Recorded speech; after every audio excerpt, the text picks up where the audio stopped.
What's up to all my freelancers and creatives out there? Have you ever worked with a client and it finally got to a point of determining who owns what? That's what we're going to get into in this episode of Freelance Jumpstart TV.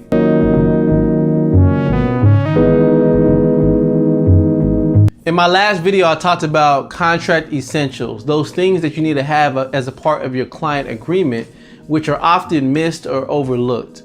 One of those things that need to be in the client agreement is a section that talks about copyright and ownership. Who owns what whenever the project is finished? On one hand, you have you as the freelance creative. You delivered something. It could be some artwork, it can be a graphic, it can be some copyrighted text, perhaps it's a website, it can be a number of different things, and you delivered it to the client. However, what ability do you have to use that information again in the future? On the other hand, you have the client side of things. In other words, you paid for a service, you paid for some advice, or you paid to get something delivered to you and the freelancer delivers it to you. However, what ability do you have to use that in your business or put it on a shirt or use it in the future? What I have observed is if you don't talk about copyright and who owns what when the project is completed with the client, then both people and both parties can assume many things. You may assume as the creative, you can do whatever you want with the work and reuse it. And they may assume as the client that they have full rights and they paid for those rights. But if you don't explicitly state that in writing and a signed agreement, then it can lead to confusion. As a freelance creative, technically you have something called the rights to reproduction. So in other words, you have the right as the creative or the creator of the work to create some type of derivative of it and use it again in the future. For example, if you took a photo shoot of a particular client, you can use those very same photos in a future work. Maybe you're putting together a flyer or something like that. However, even in that example, here's the catch. What if you use those particular photos and you're selling them on a stock photography website? Perhaps the client didn't necessarily give you permission to use their imagery, to use their likeness in what you're trying to sell on a different site. Yes, you as the photographer own the photos, if you will, because you took it with your equipment. However, the client owns their likeness. Though that's an example of something you would have to discuss with the client, just as a common courtesy, but also to avoid any legal or copyright and ownership issues in the future. So in that example, it would be best to take photos of the client, deliver those photos to the client, and then ask them, do you mind if I place this on a certain website? Or include that type of language on your client agreement. You never want to leave open holes that can lead to future confusion. It's better to just discuss those things up front. But when a project is all said and done and you're finished and you're delivering the assets to the client, two things can happen. So on one end, you can say,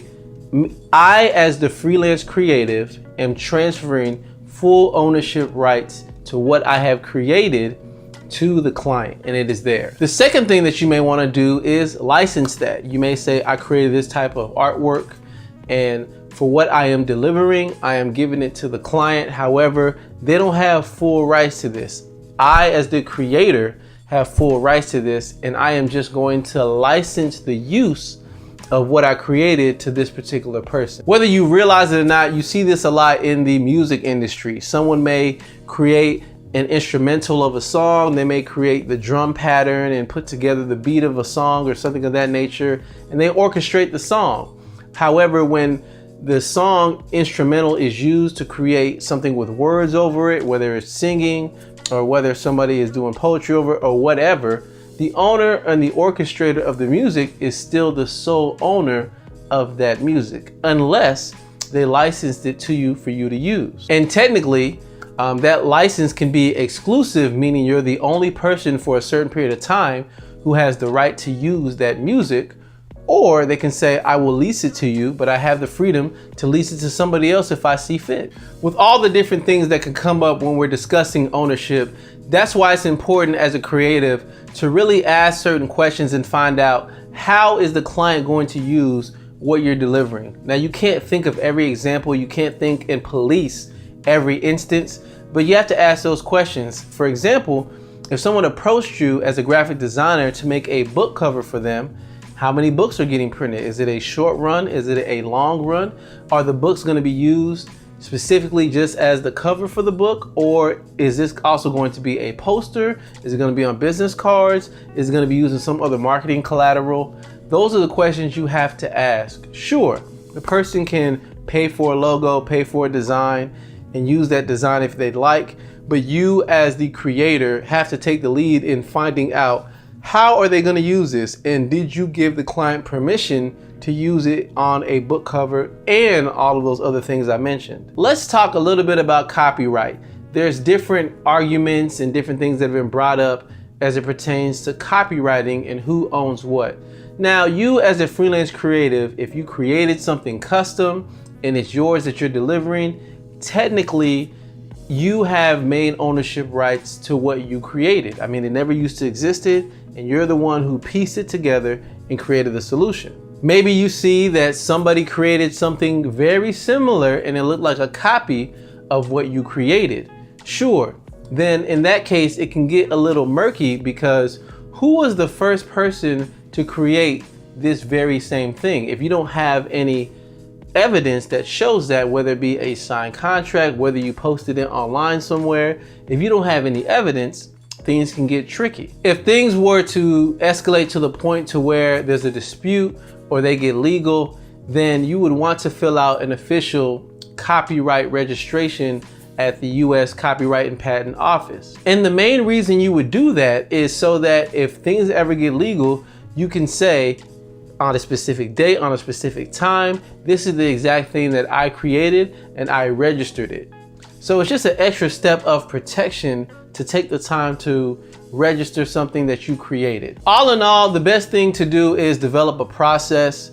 If you're creating something for a client, discuss who owns what and who is gonna retain main ownership of it, and just build up a good rapport with your clients and talk about the levels that are there in terms of who owns what and who will be responsible for upholding the integrity of that ownership. Not only that, but if you really want to foolproof things and say you're the sole owner of it, you're gonna have to take that extra step and make sure that you register, an official copyright legally. That way it's just an added step of protection to prove that you're the sole creator of that particular thing. Thank you once again for checking out this video. I greatly appreciate it. If you liked anything I said, give this video a thumbs up. If you're listening on the podcast, then give this a review. I read all those reviews and use them to make the show better. As I mentioned, there's much more you can read about copyright.